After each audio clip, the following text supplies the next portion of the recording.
Bienvenidos a este podcast de licenciatura en comunicación digital. El día de hoy vamos a mencionar a un autor muy importante, Theodor Adorno, y vamos a ver cómo interviene la televisión en la cultura de masas. Un tema muy importante que todos como comunicólogos debemos comprender muy bien.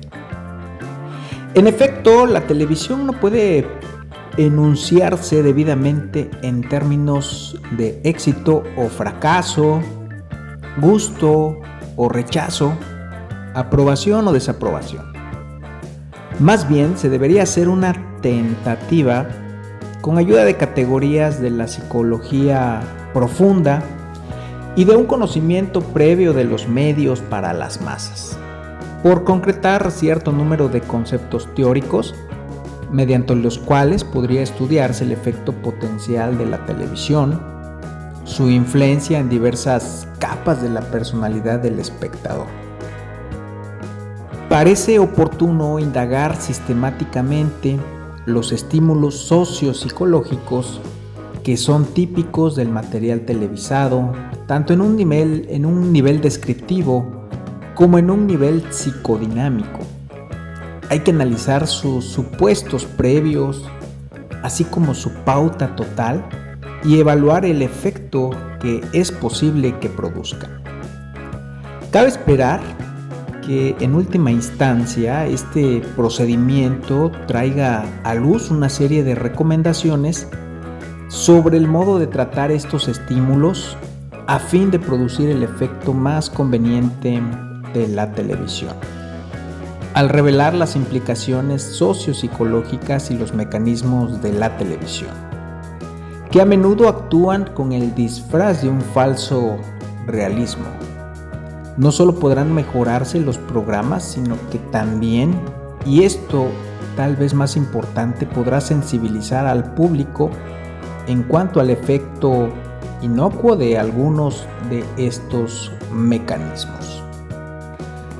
No nos compete la efectividad de uno u otro programa específico a nosotros comunicólogos. Nuestro tema es la naturaleza de la televisión actual y su repertorio de imágenes. No obstante, lo cual nuestro enfoque es práctico. Es necesario que las conclusiones estén tan próximas al material y que reposen sobre una base tan sólida de experiencia que se las pueda traducir en recomendaciones precisas y hacerlas convincentemente claras para grandes públicos. El mejoramiento de la televisión no es concebido primordialmente en un nivel artístico puramente estético, extraño a las costumbres vigentes. Esto no significa que de entrada aceptemos ingenuamente la dicotomía entre arte autónomo y medios para las masas. Como todos sabemos, la relación entre ellos es sumamente compleja. La rígida división actual entre lo que suele llamarse arte melenudo y arte de pelo corto es producto de una prolongada evolución histórica. Sería romántico suponer que antes el arte fue puro del todo, que el artista creador solo pensaba en términos de la coherencia interna de su obra, sin considerar su efecto sobre los espectadores. En especial, el arte del teatro no puede separarse de la reacción del auditorio. A la inversa, vestigios de la pretensión estética de ser algo autónomo, un mundo por sí solo, perduran incluso dentro de los productos más triviales de la cultura de masas.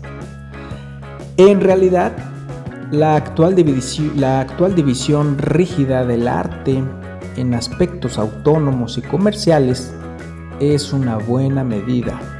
Por su parte, una función de la comercialización. Se hace difícil pensar que el lema del art pur art fuera por azar acuñado en el París de la primera mitad del siglo XX, o sea, cuando la literatura se convirtió por primera vez realmente en un negocio en gran escala.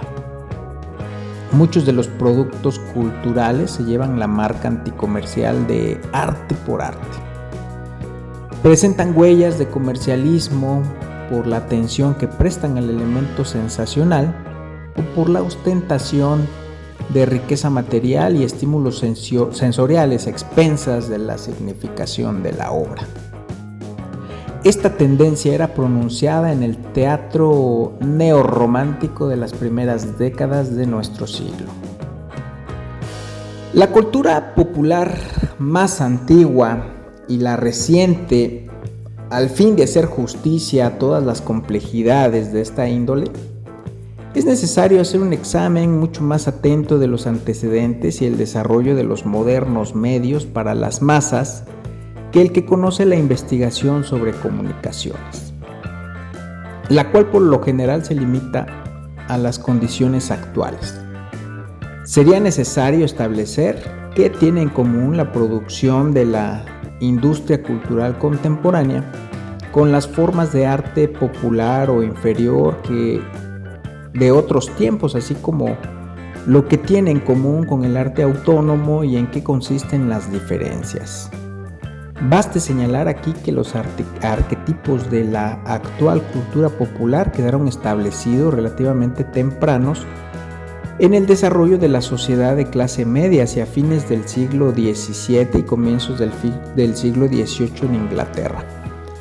Conforme a los estudios del sociólogo inglés Ian Watt, las novelas inglesas de este periodo, en especial las obras de Defoe y Richardson, señalaron el comienzo de una actitud ante la producción literaria que conscientemente creó, sirvió y por último controló un mercado. Hoy la producción comercial de artículos de consumo culturales se ha vuelto aerodinámica y coincidentemente ha aumentado la influencia de la cultura popular sobre el individuo. Este proceso no ha quedado limitado a la cantidad, sino que ha dado lugar a nuevas cualidades. En tanto que la cultura popular reciente ha absorbido todos los elementos y en particular todas las prohibiciones de su predecesora. Difiere de esta decisivamente en la medida que se ha desarrollado en un sistema. Y así, la cultura popular ya no está limitada a ciertas formas como la novela o la música bailable, puesto que se ha apoderado de todos los medios de expresión artística. La estructura y el significado de estas formas presenta un asombroso paralelismo, incluso cuando parecen tener poco en común en la superficie. Por ejemplo, en el caso del jazz y las novelas policiales. Su producción ha aumentado de modo tal que se ha hecho casi imposible eludirlas, e incluso aquellos que antes se mantenían ajenos a la cultura popular, la población rural por una parte y los sectores muy cultivados por la otra, ya están de algún modo afectados y conectados. Cuando se expande el sistema de comercialización de la cultura, más se tiende asimismo a asimilar el arte serio del pasado mediante la adaptación de este arte a los propios requisitos del sistema. El control es tan amplio que cualquier violación de sus reglas es estigmatizada a priori como pedantería y tiene pocas posibilidades de llegar al grueso de la población. El esfuerzo concentrado del sistema tiene como consecuencia lo que se podría denominar la ideología predominante de nuestra época. Hay, por cierto, muchos cambios típicos dentro de la pauta de hoy. Por ejemplo, antes se presentaba a los hombres como eróticamente agresivos y a las mujeres a la defensiva, en tanto que esta imagen ha sido en buena medida invertida y la actual cultura de masa, según lo ha destacado en especial Wolfenstein y Lenz. Sin embargo, más importante tiene el hecho de que la pauta misma, vagamente perceptible en las antiguas novelas y fundamentalmente conservada hoy, se encuentra a esta altura congelada y uniformada. Por sobre todo, esta rígida institucionalización transforma la moderna cultura de masas en un medio formidable de control psicológico. El carácter reiterativo de ser siempre lo mismo y la ubicuidad de la moderna cultura de masas tiende a favorecer las reacciones automatizadas, a debilitar las fuerzas de resistencia individual. Cuando el periodista Defoe y el impresor Richardson calculaban el efecto de sus mercancías sobre el público, tenían que conjeturar, que atenerse a sus pálpitos, y en razón de esto subsistía cierta latitud para desarrollar desviaciones. En la actualidad, estas desviaciones han quedado reducidas a una suerte de elección múltiple entre muy pocas alternativas. Lo siguiente puede servir de ejemplo. Se suponía que las novelas populares o semipopulares de la primera mitad del siglo XIX, publicadas en grandes tirajes y para satisfacer el consumo de masas, provocaban tensión en el lector. Si bien en general se adoptaban las providencias necesarias para que el bien triunfara sobre el mal, las tramas laberínticas e interminables casi no las permitían a los lectores de Sue y Dumas tener conciencia constantemente de la moraleja. Los lectores podían superar que ocurriera cualquier cosa, y esto ya no es válido. Todo espectador de una historia de detectives televisada sabe con absoluta certeza cómo va a terminar. La tensión solo se mantiene superficialmente y es poco probable que tenga todavía un efecto importante. Este anhelo de sentirse sobre terreno seguro, que refleja una necesidad infantil de protección más que el deseo de estremecerse, es satisfecho comercialmente.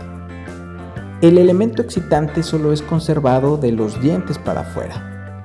Estos cambios coinciden con el cambio potencial de una sociedad libremente competitiva en una sociedad virtualmente cerrada, en la que uno quiere ser admitido o de la que uno teme ser rechazado. De algún modo todo se presenta predestinado. La fuerza creciente de la moderna cultura de masas es realzada más aún por las modificaciones de la estructura sociológica del auditorio. La antigua élite ya no existe y solo en parte la inteligencia contemporánea corresponde a ella. Al mismo tiempo, enormes estratos de la población que antes no tenían contacto con el arte se han convertido en consumidores culturales. Los públicos actuales, si bien probablemente son menos capaces de la sublimación artística generada por la tradición, se han vuelto más listos en cuanto a sus exigencias de perfección técnica y de la actitud en la información, así como en su deseo de servicios, y han adquirido una mayor convicción en cuanto al poder potencial de los consumidores sobre los productores, sin que importe que este poder sea esgrimido realmente. También puede ejemplificarse cómo los cambios experimentados en el seno del público han influido sobre el significado de la cultura popular. El elemento de la internalización desempeñaba un papel decisivo en las primicias novelas populares puritanas del tipo de las de Richardson. Este elemento ya no predomina, pues se basaba en el papel fundamental de la interioridad, tanto en el protestantismo inicial como en la más primitiva sociedad de clase media. A medida que la profunda influencia de los postulados básicos del pluritarismo ha disminuido paulativamente, la pauta se ha vuelto cada vez más opuesta al introvertido, tal como lo dice Riesman. La conformidad de anteriores generaciones de norteamericanos del tipo que dominó intradirigidos estaba asegurada principalmente por su internalización de la autoridad adulta. El actual norteamericano urbano de clase media, el alter dirigido, es, a diferencia del anterior, más el producto de sus pares en un sentido caracterológico. esto es en términos sociológicos de sus grupos pares, con otros chicos de la escuela o en manzana. Esto se refleja en la cultura popular, el acento en la interioridad, en los conflictos interiores y en la ambivalencia psicológica que desempeña un papel tan importante en las primeras novelas populares y de las que depende su originalidad. Ha cedido su puesto a una caracterización no problemática estereotipada, pero el código de decoro que rige los conflictos interiores de las Pamelas, Clarisas y Lovelaces perdura casi literalmente intacto. La ontología de la clase media se conserva en una forma casi fosilizada, pero está cercenada de la mentalidad de las clases medias. Al ser supuesta a seres cuyas condiciones de vida y cuya estructura mental ya no está en armonía, esta ontología de la clase media asume un carácter cada vez más autoritario y al mismo tiempo vacío. Se evita la explícita ingenuidad de la cultura popular más antigua. La cultura de masas, aunque no sea refinada, debe por lo menos estar al día, es decir, ser realista o darse humos de serlo a fin de satisfacer las previsiones de un público que se supone desilusionado, astuto y curtido. Las exigencias de la clase media ligadas con la internalización, como ser la concentración, el esfuerzo intelectual y la erudición, tienen que ser aliviadas constantemente, y esto no es válido en el caso de Estados Unidos, donde los recuentos históricos son más escasos que en Europa, por ejemplo. Se trata de un fenómeno universal y también válido para Inglaterra y la parte continental de Europa. Sin embargo, este aparente progreso de la Ilustración tiene un contrapeso excesivo en ciertos rasgos retrógrados, y la anterior cultura popular mantenía cierto equilibrio entre su ideología social y las condiciones sociales concretas en las que vivían sus consumidores, y probablemente esto contribuyó a mantener más impreciso que hoy el límite entre el arte popular y el arte serio en el siglo XVIII. El abate Prévost fue uno de los padres fundadores de la literatura popular francesa, pero su Manon Lescaut está exenta de clases, vulgaridades artísticas y efectos deliberados. Del mismo modo, años después y siempre dentro del siglo XVIII, la Salvo-Frei de Mozart estableció un equilibrio entre el estilo elevado y el popular que es casi inconcebible el día de hoy. La maldición de la actual cultura de masas parece ser su adición a la ideología casi intacta de la primitiva sociedad de clase media, en tanto que las vidas de sus consumidores están completamente fuera de tono con esa ideología.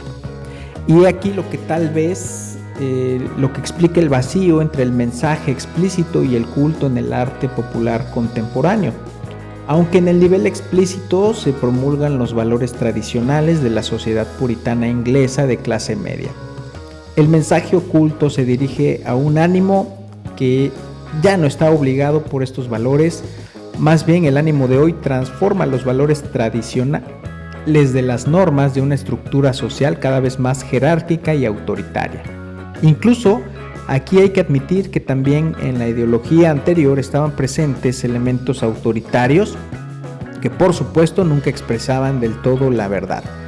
Pero el mensaje de adaptación y de obediencia irreflexiva parece dominar hoy e invadirlo todo, y debe de examinarse cuidadosamente si los valores mantenidos y que proceden de ideas religiosas adquieren un significado diferente cuando se les separa de su raíz. Por ejemplo, el concepto de la pureza, el de las mujeres, es uno de los elementos invariables de la cultura popular. En la fase primitiva, este concepto es tratado con menos términos de un conflicto inferior entre la concupiscencia y el ideal cristiano internalizado. La castidad, en tanto que la actual cultura popular se lo postula dogmáticamente como un valor per se.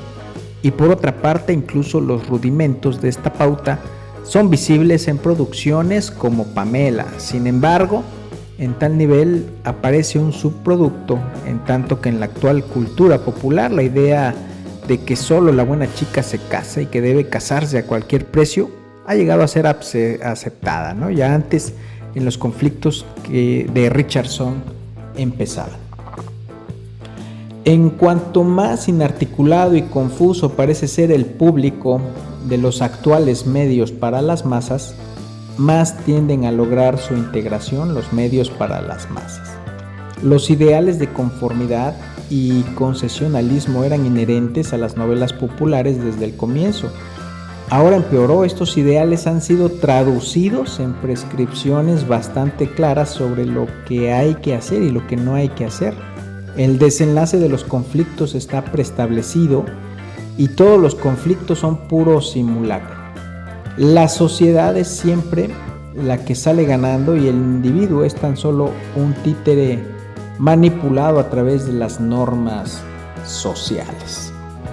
A la verdad, los conflictos olé tipo decimonónico, como ser las mujeres que se escapaban de sus maridos, la mediocridad de la vida provinciana y la rutina, se encuentran a menudo en los cuentos que actualmente publican las revistas, y sin embargo como una regularidad que desafía las posibilidades de un tratamiento cuantitativo. Se deciden estos conflictos en favor de las mismísimas condiciones de las que querían liberarse esas mujeres. Los cuentos enseñan a sus lectoras que hay que ser realistas, que hay que desechar nociones románticas, que hay que adaptarse a cualquier precio y que no puede esperarse nada más que de un individuo alguno.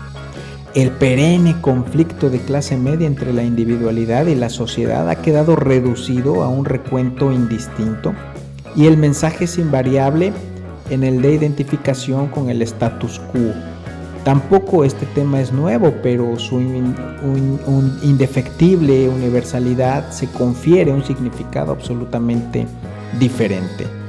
La reiteración constante de valores convencionales parece significar que estos valores han perdido su sustancia y que se teme que la gente siga realmente sus impulsos instintivos y sus comprobaciones conscientes, a menos que se les asegure constantemente desde afuera que no deben preceder así. Cuanto menos es creído realmente el mensaje y cuando menos está en armonía con la existencia concreta de los espectadores, tanto más se lo mantiene en la cultura moderna. Cabe reflexionar sobre si una inevitable hipocresía es concomitante en el supuesto de los premios.